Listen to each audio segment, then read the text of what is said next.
Welcome to a very special edition of 132 Problems Revisiting Mormon Polygamy.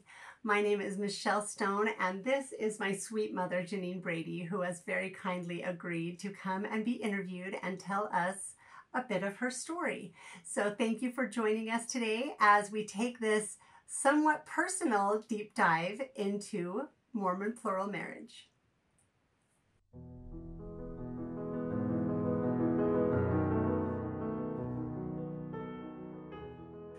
Those of you who grew up in the church and attended primary, most of you might know Janeen Brady, and you very well, and you certainly know at least one of her songs.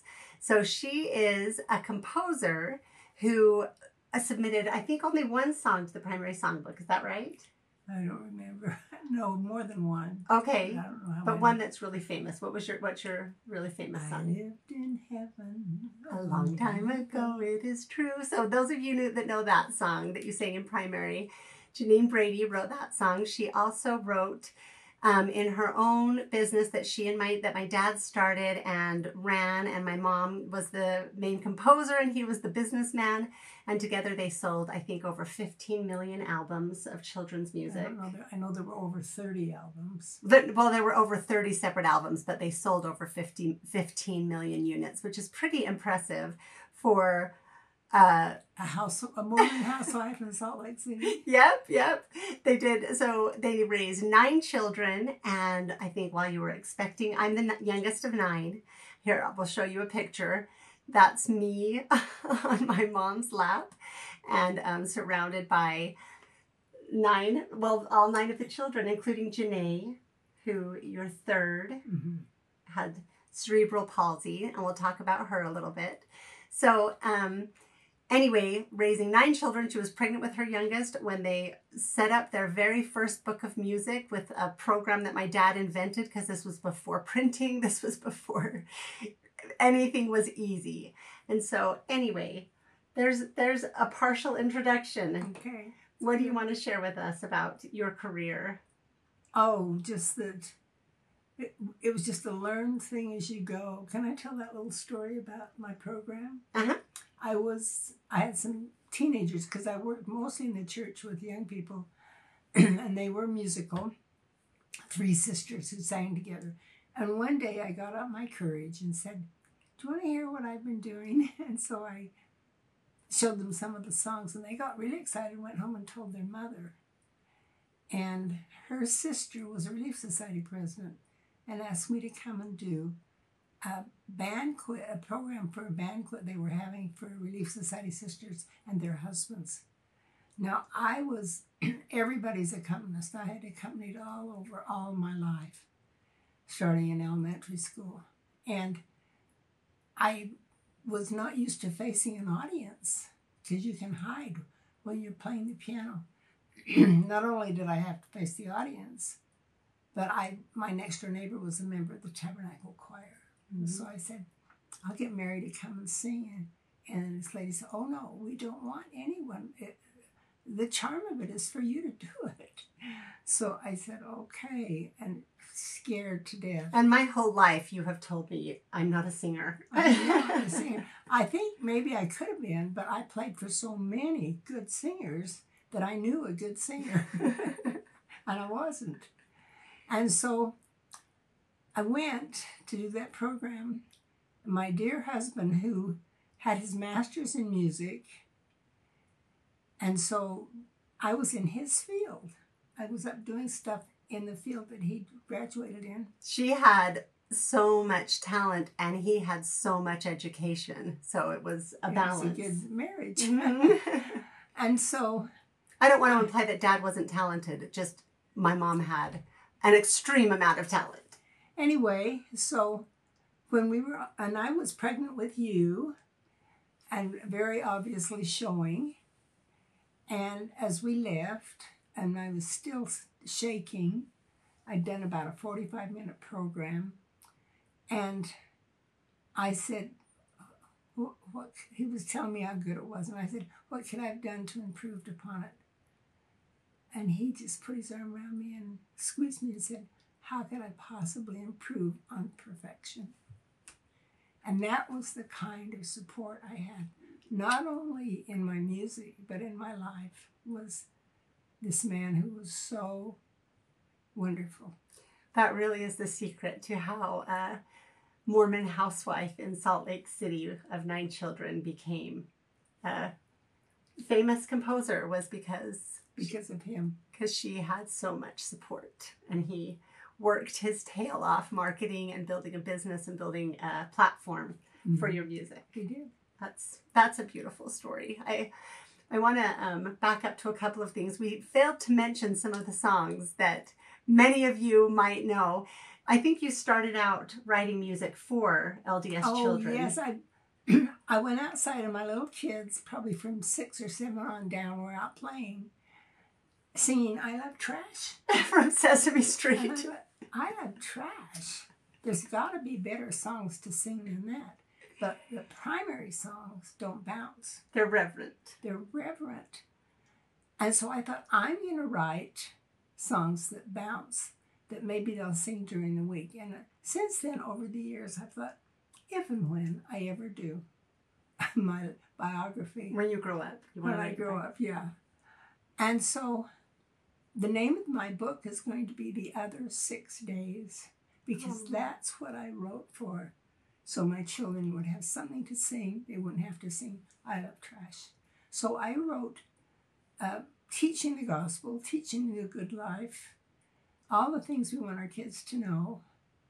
But I didn't make them reverent, very intentionally. So it started out LDS, one of your first songs, or "I'm a VIP in my family." Some of you will know that. And then many of you will know "I'm a Mormon, yes I am." Yeah. So if you'd like to study a Mormon, I'm a living specimen. That was before the change. Let me tell them about Oh yeah, that song has been outlawed. And then I think one of your best known that maybe is somewhat controversial now, because I don't think people know where it came from for you, was "When I Grow Up, I Want to Be a Mother." That's I love that one. Oh yeah, but the original does not do that. Oh. I counted up to 12 kids. There was some scuttlebutt when she did it, because it repeats 4 times. 1 little, 2 little, 3 little, and her last one was 10 little, 11 little, 12 little, and the first time it was performed, people did it. Got performed. 1 little, 2 little, 3 little. I didn't get past my husband. It was Dad that changed it. But I want to tell you about my mother always saying, if you want, every time your husband says, "Come and go with me," go with him. And no matter what you have to do, go with him, or he'll stop asking. That's so interesting with the polygamous mindset we're talking about, isn't it? So continue. I'm sorry I had to interject that. One day I had the laundry and the dishes, and I taught piano all those years, and piano students and children. And he said, "Come downtown with me. I've got to go do some work down there." And I said, "I've got so much to do." And he says, "Please come." And I thought, what did my mother teach me? So I said, okay. So we went downtown. We went to the Prudential building. And he said, "I'll just be a few minutes and then I'll be back." And he was gone for maybe 2 hours. He was gone a long, long time. And I was sitting in the car with a pile of stuff at home to do. And I got madder and madder and madder. And I wrote a song called "I'm a VIP in my family." It turned out to be the most loved or used song I ever wrote. A very important person, a very important person, a very important person. That's me. And I'm sitting in that car. I love that. Even when Dad was like neglecting you, he was helping you, right? Your best song. So that's great. And I think you went from writing specifically for LDS audiences to writing the Stand and Tall series, a series of 12 values that we had obedience, a lot of honesty. that were not LDS that were using our music. Yeah. In fact, I think there were a couple of scandals because it got quite big in the Christian world. And then when people would find out she was LDS, they would have book burnings and preachers would come out against buying bright music. So anyway, so that's a fun story. I wanted you to talk a little bit about raising your kids too, because you were raising kids in cloth diapers. Oh yeah. With no money. We were really poor.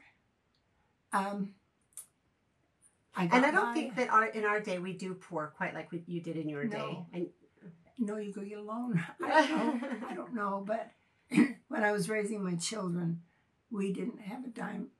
Ted was, excuse me, teaching piano. You can't make a lot of money teaching piano. And I was teaching a little bit until I had my sixth baby, and then I said, the end. And so my Janae, my third baby, had cerebral palsy, and we had to carry her till she was 7. She was in diapers and couldn't walk. And couldn't walk. 7. She could crawl. She ruined her knees crawling because knees aren't made for crawling. But anyway, and then I was pregnant. I had my first 4 babies in 4 years. And she was the third one. And so I was carrying the one in my tummy and the one in my arms. And not a baby, a big girl. A big girl. And we wised up and waited for 3 more years before we had our next baby. You can't gloss over that, though, because we need to go into that story a little bit. Because what were you taught when you were raised? I was taught to have babies. By example, my parents had 11, and I was taught that was our road to celestial glory. Your parents had 11, and your mother got married at 27. Right. And they were all single birth. Yeah. And you were taught that if you limit your posterity, you limit your exaltation, and that birth control was of Satan. That's what I was taught. And that's a hard teaching in this world. Maybe it was a good teaching when so many of the babies died, then they had children. But now, when they all live, it's a real house full. And I was at the grocery store one day when I had 7, and trying to find food I could afford. And I'd been there a lot. And the manager came out and said, let me help you. Let's go back here. And he took me back in the produce department.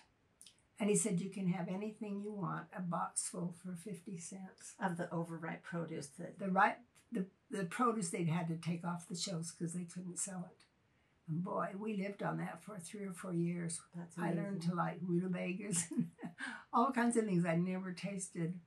We had a wonderful diet. That's amazing. I love that. And they don't do that now anymore. They have to throw that away legally. They can't give it to people or sell it cheap. I want to back up and go over this just a little bit again. So 4 babies in 4 years, and the third one was, you call her multiple handicapped, both physically and mentally. Mm-hmm. And you now have scoliosis from carrying. Oh, I do, yeah. Janae, so whatever many it years. is, I'm pretty crooked.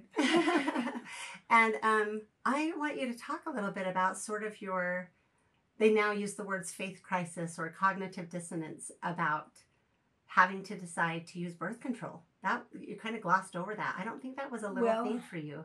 That was a big thing for me. And well, it brings back a lot of memories, but I was taught that the only way to limit your family was total abstinence. Even in marriage. Even in marriage. And my dad said, and I'm not prepared to say how much you'll be forgiven for that either. Wow. So that's pretty hard teaching, and that's what they used to teach. And so you had trying to be obedient. Yeah, my mom told me that she just realized she was going to die. Literally, she was going to die. And you said, God knows my heart that I want children, because you still held to that. Children. But that I have to slow down. And I had to, and my dear husband was the baby of 4, and he wasn't used to children. But he was a good sport. And he was a wonderful father. And he died 16 plus years ago with Alzheimer's. But so I've been alone for a long time. Just under 16 years. Julie's 15. Yeah. Anyway. Yeah. So that was a tough scenario for you. So, but still went on to have 9. And I do want to clarify, because I mentioned before that I have a large family, and I did grow up singing, when I grow up, I want to be a mother. But I think that my mom, you went out of your way to not pass that teaching on. I have several sisters with 2 or 1, and never have any of us felt, at least I certainly haven't, superior or inferior or like we were being more or less obedient. I purely have as many children. I have the most children of my siblings, and I do completely because that's what I felt I was supposed to do personally. That was my inspiration and my desire, not in any way pressured by that song or by my parents. Yeah, so you were a chain breaker in a good way of that bad teaching. The Lord knows I want a family, but I can't have one every year. And I came to that decision after 4 years. Yeah, and so we can get into this now because I think this is a good segue because that is, I think, a relic of the way your parents were raised. So, okay, so let me just break into this. So, Mom, you're the oldest of 11, correct? What year were you born? 34. Okay, 1934. So she had me when she was 41. I had my youngest living when I was 41. So she told me when my little Asher was born that she was the only 82-year-old she knew still having grandchildren, not just great-grandchildren. Then I went on to have 2 more after that. But so you were the oldest daughter, and your mother was the oldest daughter of polygamists, right? Yes. My mother was, yes. So can we back up and tell that story? Is there anything that I left off from your life that if anything comes back up, then, and and I will help my mom. She doesn't do technology well. I don't do technology well, and my mom doesn't. I don't do it at all. But if anyone has any questions, please feel free. If you have questions for Janeen Brady or anything you'd like to ask, please feel free to put them in the comments, and I will be sure and get her answers and be the go-between so that you can answer any questions that come in. And also, for anyone that was raised on that music, I loved it because it was gone and unavailable for quite a while or hard to get. And it now is on all of the platforms. You can say, Alexa, play music. Not all of it is. If I knew more, I'd get it all on there. I'm trying to get all the songs. Almost all of it is. So we're still working on some of it. But you can, Alexa, Spotify, iTunes, anywhere that you get music, you can tell them to play any of your favorite Janeen Brady songs. And you will bounce. That's fun. That's really fun. Yeah, there's an album called Watch Me Sing. Watch Me Sing, which was such a clever title that starts with See Me Run. Fun music. Activity. It's an activity album. I actually still use it all the time because it's not screens, and I love having my kids entertained without screens. So it's a fun thing to know. So there's that little plug. Not that it does you any good, but now they know it'll do all of you so good. But so sorry, I'm working with your papers. So we were going to go to your parents because this is what I think is so applicable and fascinating to our topic. So do you want to tell about your grandparents, or do you want me to? You. Okay. I talked a lot. Okay, so we'll put up a picture so you can see William Gailey Sears, your grandfather, was married to Agnes McMurrin. They were married at 24. They were the same age, born in 1873. And after, I think, 7-8 years of marriage, realized that they were not going to have children because no children had come. And so... This was after... Well, yeah, we'll get to that. We'll get to that. So we'd already had the 1890 manifesto and the 1904 manifesto. So this was post manifesto because they married your grandmother in 1906. So my grandfather, I was always taught that he was called by either the president of the church or one of the leaders to go to Mexico and take a plural wife because he was supposed to have a family. I just found out very recently, just the last few years, later than that, in the last year, that he was not called, that he went to seek permission to go down to Mexico and get a plural wife. That's quite a bit different.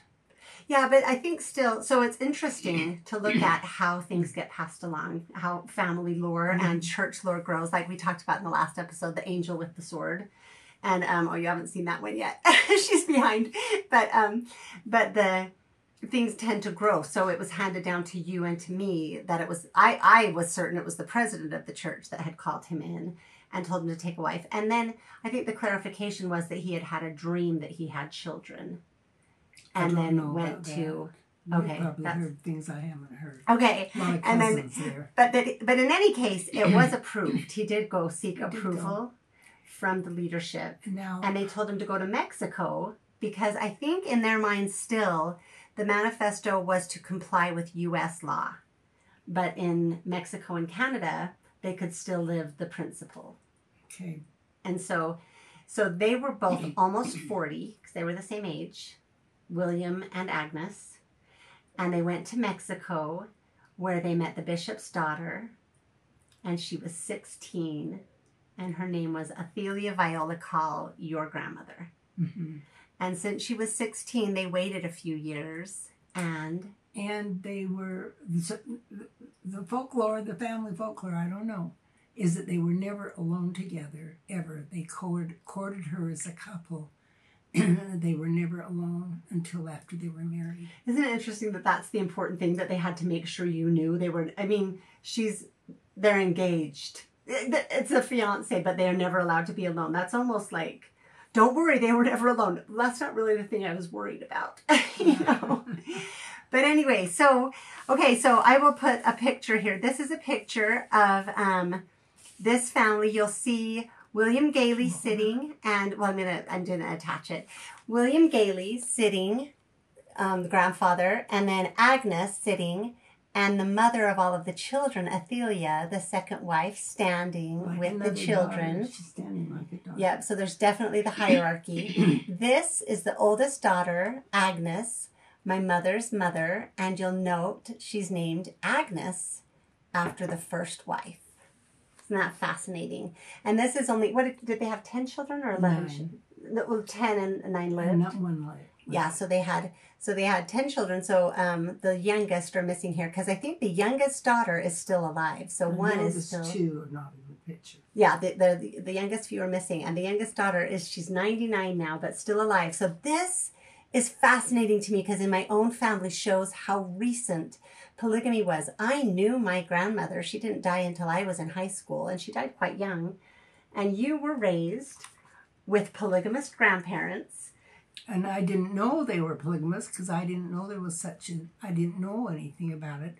And there were no other children because we called her Aunt Aggie. She couldn't have children. That's why they got married. The first wife. So you knew Aunt Aggie, the first wife. And there were no other grandchildren except just my mother's family, you know. Mm-hmm.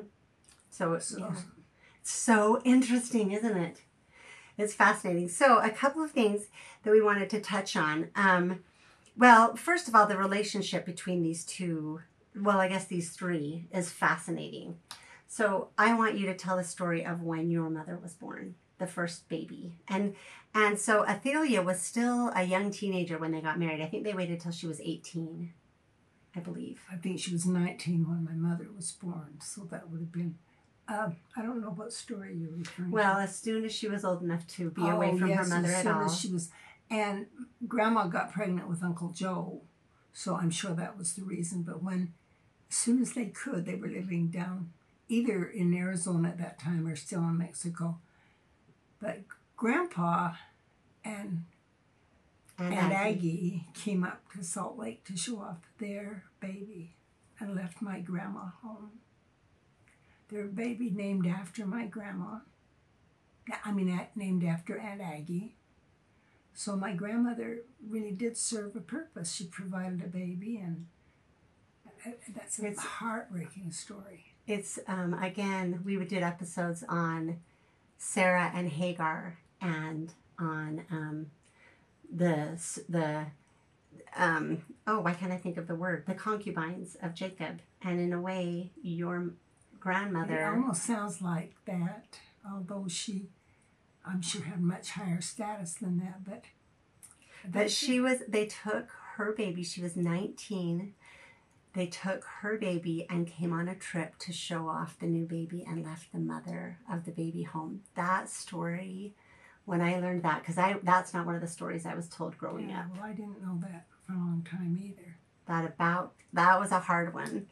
And so there are some beautiful stories as well. Do you want to tell beautiful stories? Well, yeah, when Grandpa died, he died first of the three of them. They were living in Salt Lake then. And my grandmother was living in Sugar House. And can I just throw something in to clarify? This was post manifesto polygamy, but my great grandfather, your grandfather, went on. He served as the mission president in Samoa 2 times. What I'm saying is he was not only active and accepted in the church, he had very many high callings, and he worked for the church. So he had 2 wives, openly polygamous. And the first time he was a single elder. The second time he was married but had children. What do you mean when he was called to Samoa? Mm-hmm. And then he was called back again, and he took Aunt Aggie. Both times he took Aunt Aggie. Well, yeah. And he took Aunt Aggie on the second mission, and I just want to throw in that he translated the Book of Mormon into Samoan. Mm-hmm. That was a big deal. But then... Well, so he was called as the mission president, and he said... Well, and they told him you can only bring 1 wife because we don't want to confuse the members.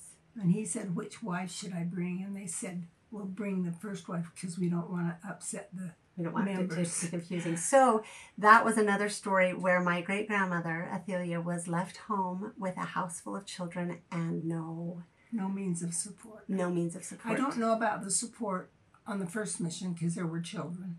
But I know on the second mission, my mother worked. She didn't get married till she was 26. Because she was the oldest daughter. And I think she was partly, well, I know she was helping provide for that family. Okay. While he was gone. Now go back to your story. I apologize.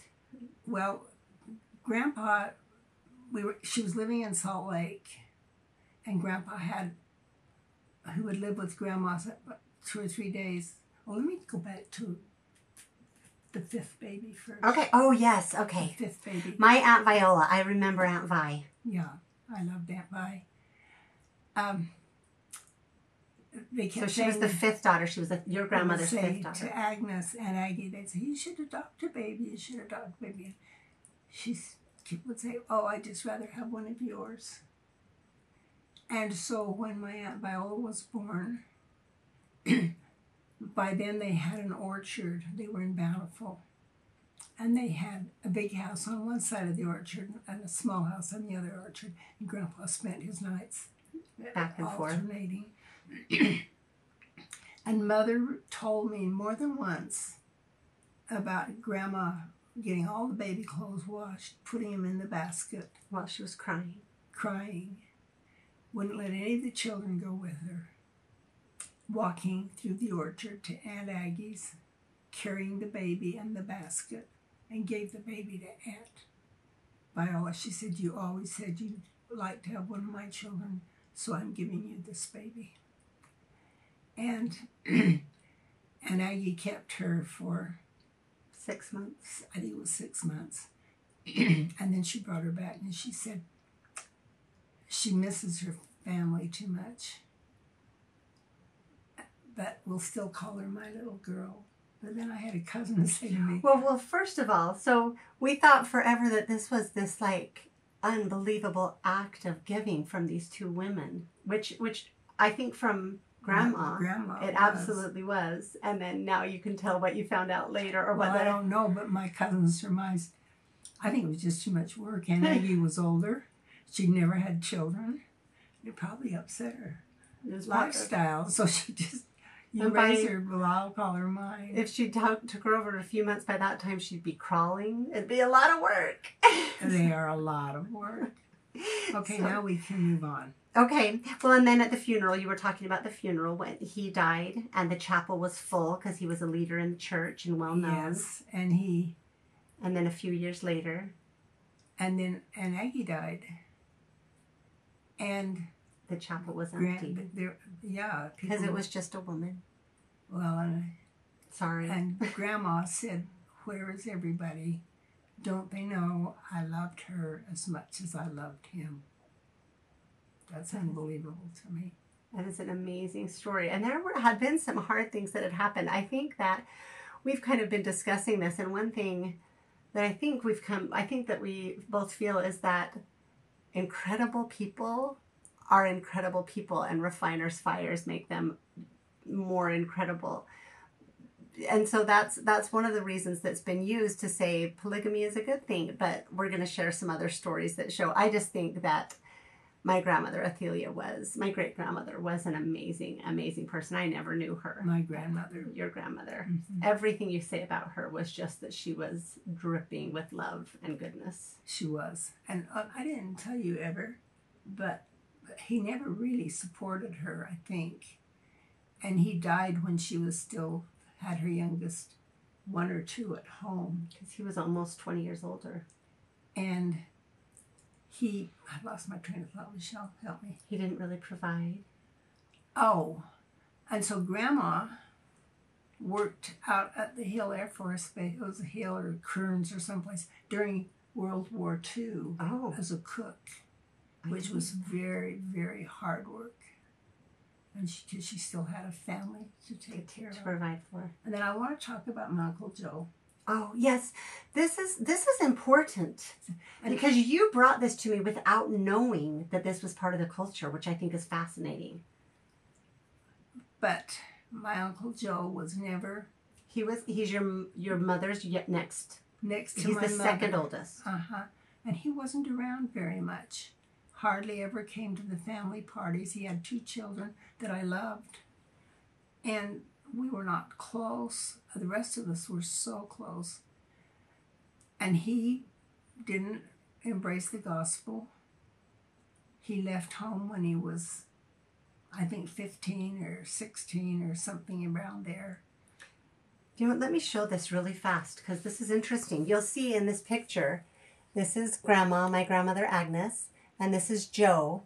And these are all girls. So he was the only boy. I think another boy was born later on. But up to this point, he was the only boy, which is really interesting.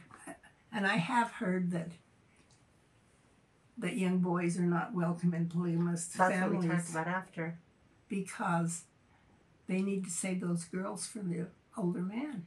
I guess that's why. Well, and so that just occurred to me very, very recently. I wonder if that's why Uncle Joe left home. Because wasn't he 15? He was not very old. I've heard he joined the railroad. I've also heard he joined the military. Whatever it was, he wasn't around very much. And there wasn't the same feeling between him and his wife as there was between all those sisters who were so thick. Mm. The younger boy, who was only 10 years older than I am, didn't grow up in that culture, I think. I don't think that was a big thing. And the house wasn't full of girls. I just find that fascinating that even in this family, even though it was post-manifesto, still the lost boy dynamic was there, which I find when I put that together, after I heard about that, I thought, that happened in my mother's family too. It breaks my heart. So these are some of the stories of just my mother's grandparents. That is how recent this is. So we can't expect it to be out of our culture and out of our systems. Another thing that you told me, because I was raised on all of the good stories, and then when I started to have my awakening about polygamy, and I asked you again, and you were willing to share more stories with me, which are where the first time I heard these other stories.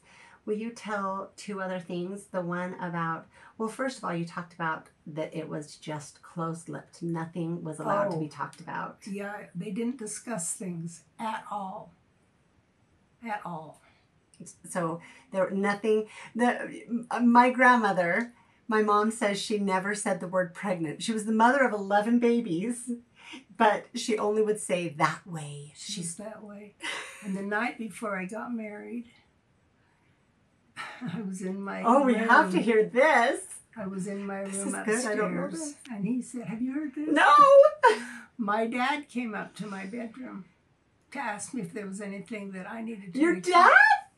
And he said, I know your mother can't talk to you or won't talk to you. I don't remember what he said. But so do you have any questions?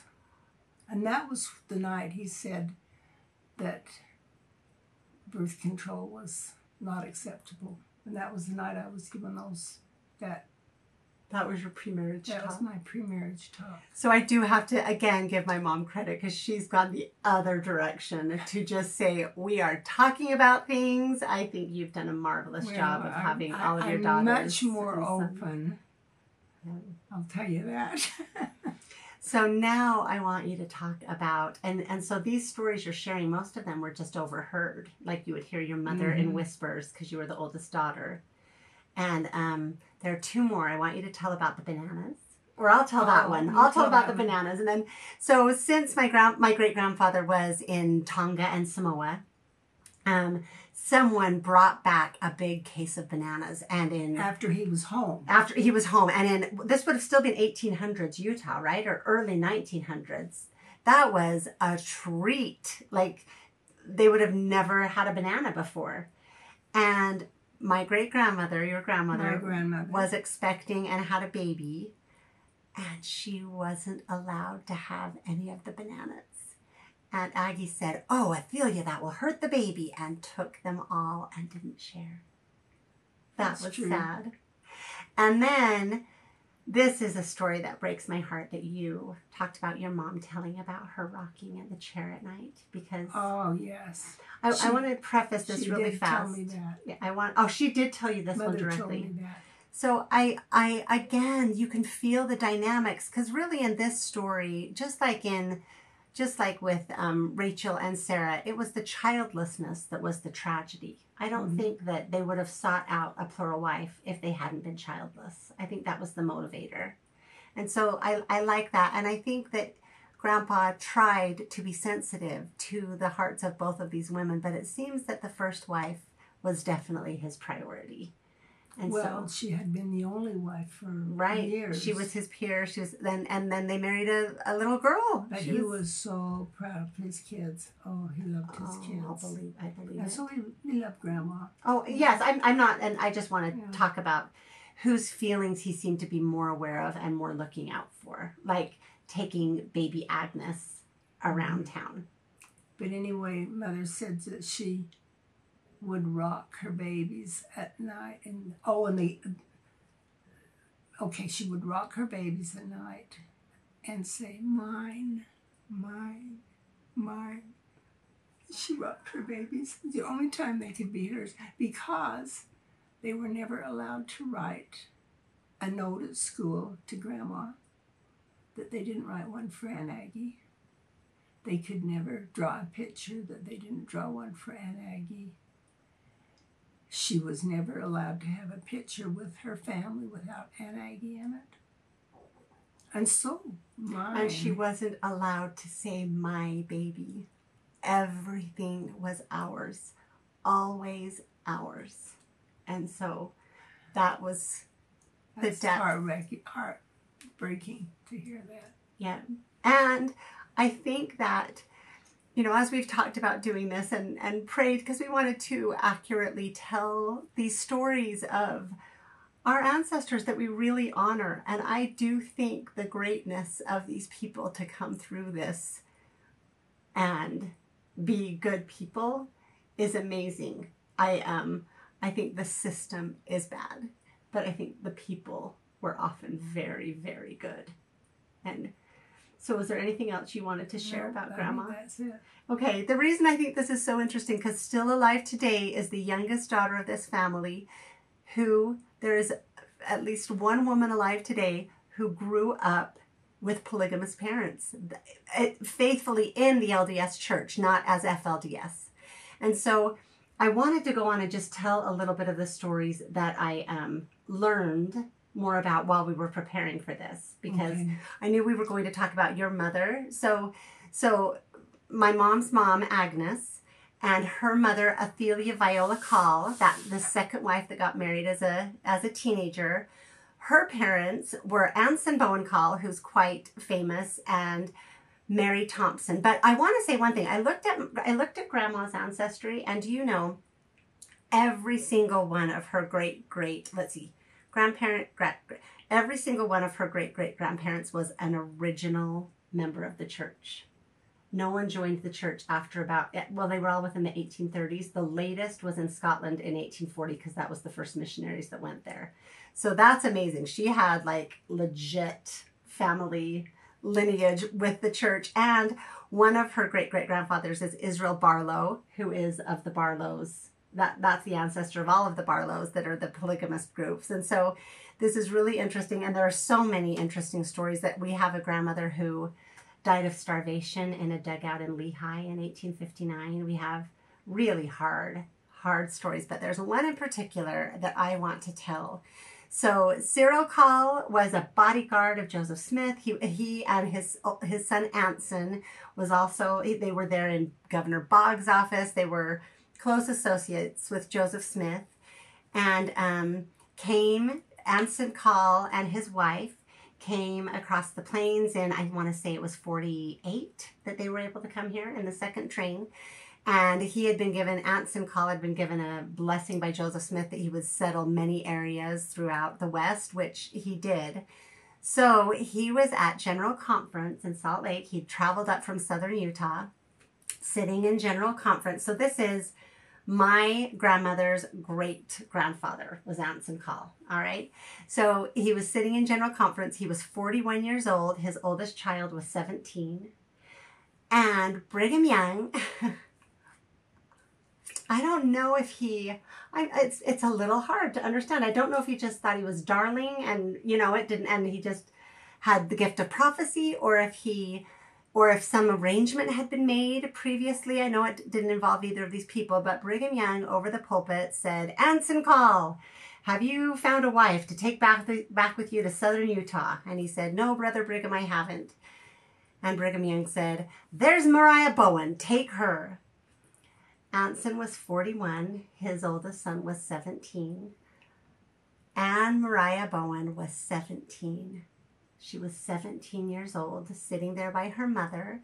So her parents, Israel Bowen and Charlotte Louisa Durham, I think she went by Louisa, they had been in Nauvoo, kicked out. They were trying to make arrangements to come. Her husband, Israel, had gone to try to get some oxen, fell in the river, and died of pneumonia a few days later. So Louisa Durham, I think she had, 7 children, and she married a widower, and they made their way across the plains together and then divorced. It wasn't a good match. But so she was unmarried, and I've heard as I've studied this that it could be the unprotected girls that didn't have a father, So her mother had married that went into polygamy. Mm-hmm, that were more vulnerable, I guess.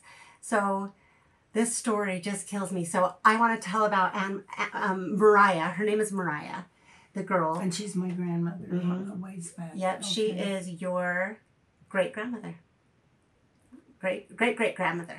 So she at 15 didn't cross with her mother, who was a widow. She went with her pregnant sister and took care of her family.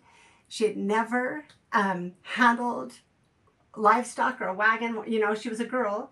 At 15, having never driven a team of oxen, she drove a team of oxen. She drove a wagon across the plains, taking care of her pregnant sister. There is a story of they were crossing a river and the front oxen tripped, and that whole thing started to go down the river. And that little 15-year-old, I have a 15-year-old, climbed down on the tongue of the wagon and unhooked it, climbed on the back of the oxen and unharnessed them, and saved the entire team of oxen and that wagon at 15 when her life was in danger. So the history of her, people that talk about her say that she could ride and shoot like any man. So I grew up always having my mom talk about how I beat all the boys. I was always a fast runner and an athlete, and so I kind of relate to this indomitable, this indomitable girl who was just tough and physical and liked to do things. So she made her way to the valley, and then at 17, and I can't imagine what her mom's feelings were or what her feelings were, but it was publicly announced, and the next morning she was taken to southern Utah by Anson Call. He was called to settle many places. They settled Call's Fort, which was 7 miles north of Brigham City, and it just says very briefly in the history that being pregnant, giving birth, and raising children with no supplies and no comforts was very difficult. And so she had 3 children in what was called Call's Fort, just a little shack that they built, a cabin of some sort, 7 miles north of Brigham City. And Anson, she had a 1-year-old, a 3-year-old, and a 5-year-old, and Anson left. And, you know, there was never a love match, I'm sure. But it said that she really was tough, and she was pretty, she was outgoing, she was vivacious. She had those 3 children, and Anson didn't come back, and the snow started to fall. So she took those 3 children, a 1-year-old, a 3-year-old, and a 5-year-old. The 5-year-old and the 1-year-old were little girls, and the 3-year-old was a little boy. And she herded all of their livestock. Now, I've heard that part of the story, that she brought them back in the snow. From 7 miles north of Brigham City to Bountiful, and that she didn't lose one animal. And she had her 3 children. Do you know any of the details? How many animals did she have? Did she have a wagon? How did she? I don't know, but I was never told the rest of the story that you told me. Okay. So anyway, so that was this grandmother. She went on to have 6 children. Oh yes, I do. You did tell this. So we're getting to, it gets worse. So she was the mistress of she was the mail lady, I guess, is what it was. And then she also, her personality was an outdoors woman. It says that she was always more comfortable. Like, she would take care of the livestock and keep the farm hands going. And so she did that rather than the women's work. And her husband also, I think, had a restaurant of sorts or something. She fed people. So yes, she was. And so her husband was called to go rescue the Willie Martin handcart company, Anson Call. So he did that.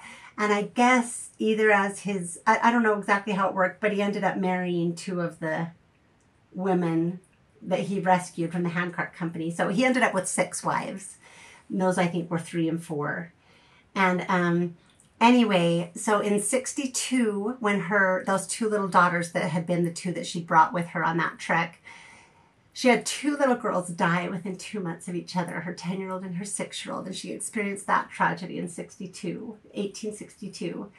And then in 1867, there are some conflicting reports. She was not approved of by those other women, maybe the ones coming from England. I know that the first wife may have had a hard time with her. Who knows, you know? But because she was outdoorsy and also really outgoing, really pretty from all of the reports. So in 1867, out of the blue, Anson Call, her husband, our grandfather, presented her with a bill of divorcement. There were no official accusations that I know of, but even if there were, it wouldn't have mattered.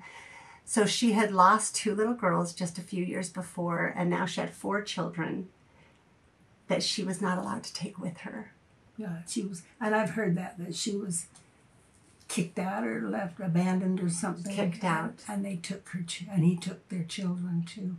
She had a 5-month-old who she was allowed to take, so she had to make her way again on her own from Bountiful to, I think it was Salem, or Springville, where her mother was living, who she probably hadn't seen that whole time. So she lost all 5 of her children and only got to keep her 5-month-old. She made her way back and was, again, married polygamously and had 2 more children that both died. And it wasn't until she was an old woman, her mother died, her other husband died, and destitute, not having anywhere else to go, she was allowed to go back to live out her days with those women who had taken her children. And our grandfather, so this is your great-grandfather, Anson Bowen Call, was her 3-year-old. Was her 3-year-old when she was kicked out. And it was taken away from her. That was taken away from her and raised, it says of the first wife, Anson Call's first wife, bragging in her life sketch, it says that she raised 8 children that weren't her own. Well, I know who some of those children were. And Anson Bowen Call ended up being called to Mexico, Colonial Dublon. Colonial Dublon is where your mother was born, and where he was there, and he was the bishop in Colonial Dublon for 25 years. I think he was in the bishopric for 49 years. he was involved in the Mexican Civil Wars. He lived really an adventurous life, and he had many wives. And he had gone to Mexico before his mother came back, so she never got to see her children again. And that is one story in my personal family history, is Ann Mariah Bowen. And I've heard that story a bit. I have to tell you one thing about Grandpa Call's children. His baby son dated my roommate when I was going to the Y. And I just think, you dated who? You went out with who? Not by your grandmother. It was a different wife. Yeah, a different wife. The youngest wife. Because my grandmother's probably dead by then. I don't know. But anyway, she dated my great grandfather's son, because we were the same age, kind of. Wow, yeah, I told one of my daughters that if I had known this story, her name would undoubtedly have been Mariah. So my girls are assigned. One of them needs to have a Mariah, because this woman has my heart. And so anyway, there's a little bit of our family history. I hope that this was interesting to you. It certainly was to me. I think neither of us have had much time for family history work. It's not been a priority of either of ours, but I'm all of a sudden extremely grateful for whichever aunt it was that wrote all of the life sketches in our family history. There was more than one. It is fascinating. But anyway, so I guess I really appreciated Lindsay Hanson's Park's Year of Polygamy, where she talked about the wives of Joseph Smith. And I think, man, there are a lot of wives that deserve to be known. Joseph Smith? She talked about the people that were claimed to be Joseph Smith's wives in her series, Year of Polygamy. And I don't know, I guess I just really wanted to talk about Ann Mariah Bowen, because I think she's amazing, and was not treated well by polygamy. And so when we talk about, I tend to be, I don't know, I mean, her children were taken away from her. She had no say. She was kicked out and had to make her own way back, and that was allowed to happen. And, you know, I don't think it was just in polygamous families. I think it was probably a national thing. Women didn't have much to say. No, they didn't, which is why polygamy is so bad, because when you had one wife, you would have to value her a little bit more. You couldn't just kick her out and let the other wives raise her children. And, you know, it reminds me, we'll go into this in another episode, but when I just read the Brigham Young quote again, he has a couple of quotes about wives, you can go ahead and leave. And defenders of polygamy use that to say, see, he wasn't keeping anyone captive. He would let them leave. Yeah, without their children, with no means of support in frontier Utah, thousands of miles from any civilization. Wasn't really a very generous offer. And so I think it's important to recognize these stories. If any of you have stories, I would love to hear them. In fact, doing this has made me think it might be fun to invite different people on to tell a little, you know, have just even a recording of sharing one of your interesting ancestors' stories. And so anyway, thank you so much for joining us. Thank you for being willing to come. Is there anything else you wanted to share or say? That's everything. Before we wrap it up? Just that I'm grateful I had my family. I have my family, and I had one to love, a husband that I absolutely adored and loved. And I was the only one he loved. Oh, isn't that wonderful? That's a great way to wrap it up. And I do want to say that my mom raised 9 children, and one of my sisters, I think, asked you once, oh, don't you wish you hadn't had your children and had just done your music? And I've been asked that a few times. And I think she said, no, because my children gave me the music I wanted to write. Right. We didn't tell, this has already gone too long, but I have to tell really quickly. When Grandma was expecting Mom was the oldest. Oh. And we didn't tell that story. You want to hear that? Yeah, we have to tell it quickly because we're way over. Okay. Mother was having terrible female problems. Well, you make things out. She had a really, really hard pregnancy. Oh, and she'd had them before. Okay. And so the week before I was born, Elder Hugh B. Brown's father was the state patriarch, and he invited them over, my parents, and said, I have a blessing to give you before your baby's born. One of the stories we tell is that when the missionaries knocked on the door, to meet with Grandpa, they asked Grandma, "Can we talk? Is your son here?" They thought it was his mother because she was so poorly looking. The hard pregnancies. Hard pregnancy. All of them were hard, but that one was really hard. And so, anyway, they got this blessing. Elder Brown gave the blessing to my mother. Just before she was ready to deliver you. Ready to deliver. And he told her the baby would be fine and all the things you want to hear. And then he said, and your child will be a child of, I think he said, I was told of great talent or something, you know, I was always She's too humble to tell. She was told that her baby would be a person of great talent who had a mission to accomplish in this life. An important mission. And to see that the child knew that she was to, that Not it was to serve the church. That the talent was given for a purpose. So, and that they needed to develop that talent. They needed. So when I was born, Mother said they were astounded that I was a girl because they didn't think that blessing could be. It was a boy's blessing. It was a boy's blessing. So at the age of 4, they started me on the piano. They were both musical, and so they were able to help. And I love the part where my first piano teacher was the girl that waited for my dad while he was on his mission. That's who they started you with. So funny. So, and you said that to them, in their world, talent meant music. Yes, it was a synonymous word. If you had talent, you were musical. If it was anything else, they didn't call it talent. But that wasn't just... That was your family culture. Yeah. So they started me at the age of 4 on piano. By the time I was 6, I was reading pretty fluently. And in first grade... When she says reading, she means sight reading piano. Well, yeah, piano music. First grade, and I can tell this because I don't remember it, but apparently I went up, toddled up to the teacher who was playing for singing and said, "Would you like me to play that for you?" Because she was struggling. And she said, "Yes," and she slid over. Probably giggling at this little 6-year-old. And I sat down and played it and ended up playing for all the singing classes in the 6th grades that were in them. But she became the official school accompanist. So when I starting at 6 years old. When I said I've accompanied all my life, I wasn't kidding.